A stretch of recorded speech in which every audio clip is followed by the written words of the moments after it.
Kids of grade 5, I hope you people are doing well. I Tanya welcome you all in my EVS class. As if we were doing our chapter Up You Go, so I would like to continue that. We were reading about Bachindri Pal who shared her experience of camping. I hope you people are going through the chapter as if this is one of the interesting chapters. Kids, in the previous video, I had given you 4 questions to do. These 4, जिनके सामने मैंने लिखा है write. So I hope you people have done it in your notebook. But still, before proceeding, I would like to discuss these answers with you.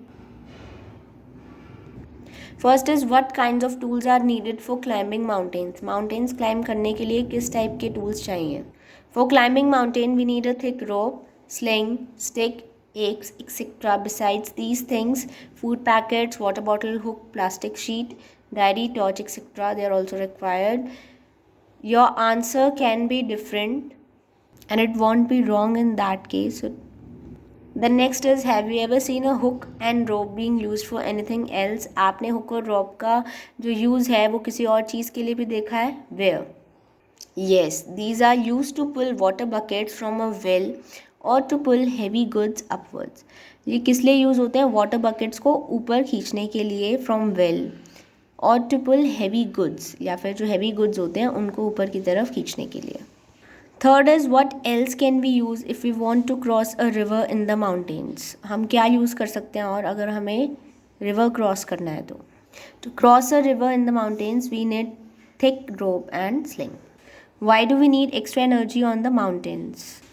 This is because it is tough to walk over the rocky surface of mountains in comparison to the flat surface of plains. Because ये tough है to walk over the rocky surface. जो surface है वो इतना smooth नहीं होता है mountains का. That's why. Next topic is rock climbing. We had to climb 15 kilometers to reach Tekla village. Tekla village पर जाने के लिए हमें 15 किलोमीटर्स तक चढ़ना पड़ा. It was at a height of 1600 metres. Our rucksacks had all that we may need. तो हमारे बैग पे जो रक सैक था उसमें सब चीज़ें थी. Food packets, water bottle, rope, hook, plastic sheet, जितनी भी रिक्वायरमेंट थी हमें. We could see fruits and vegetables growing in the step fields. We saw Colonel Ram Singh standing on a 90 meters high flat rock with pigs and ropes. तो हमने उन्हें देखा, उनके पास ये सब चीज़ें थी. We had been told to first observe the rock carefully and identify holes. Means places where we can put our hands and feet. तो जहाँ पर हम अपने hands और feet रख सकते थे हमें instructions मिल रही थी. Today I was not going to back out. आज मैंने हार नहीं माननी थी. I had decided. I stood first in the line. और मैं लाइन में सबसे पहले जाकर खड़ी हो गई.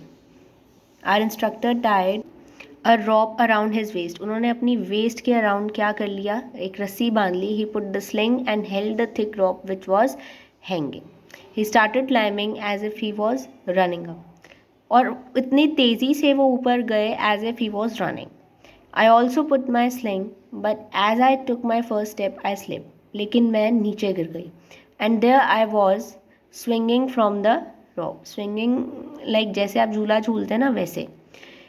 Keep your body at an angle of 90 degree while climbing. I heard. तो मुझे ये इंस्ट्रक्शन सुनाई दी कि अपनी बॉडी को 90 डिग्री के एंगल पे रखें.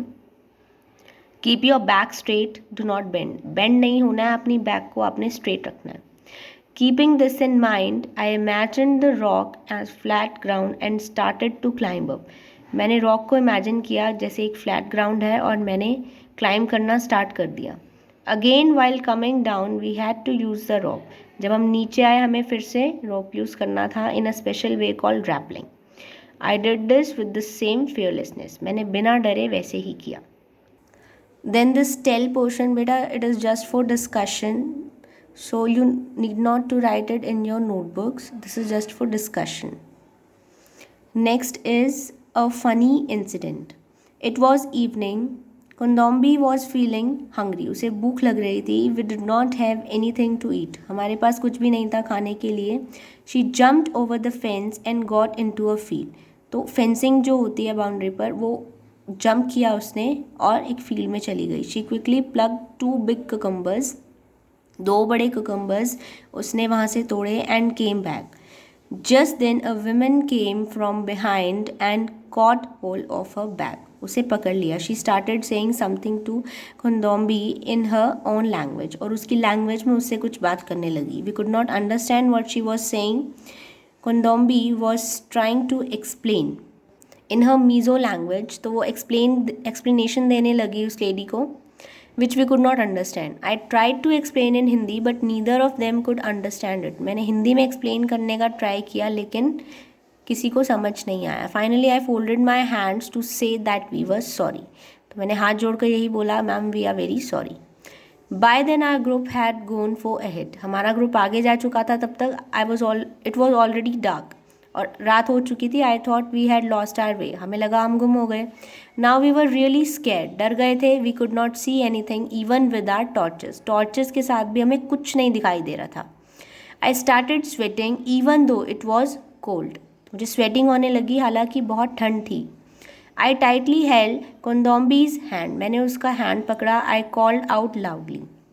और ज़ोर से बोला मैंने, where are you all, can you hear me. क्या आप लोग मुझे सुन सकते हैं. My voice echoed in the mountains. We both started to whistle loudly. हम ज़ोर ज़ोर से बोलने लगे. And flash our torches. और हमने अपनी टॉर्चेस घुमाई इधर उधर सो दैट हमें कोई देख ले. Probably the group had notice that we were missing. फिर ग्रुप वालों ने ये नोटिस किया कि हम लोग गुम थे हम दोनों. We heard some whistles at a distance. और कुछ डिस्टेंस पे हमें कुछ विसल्स सुनाई दी. I understood the signal.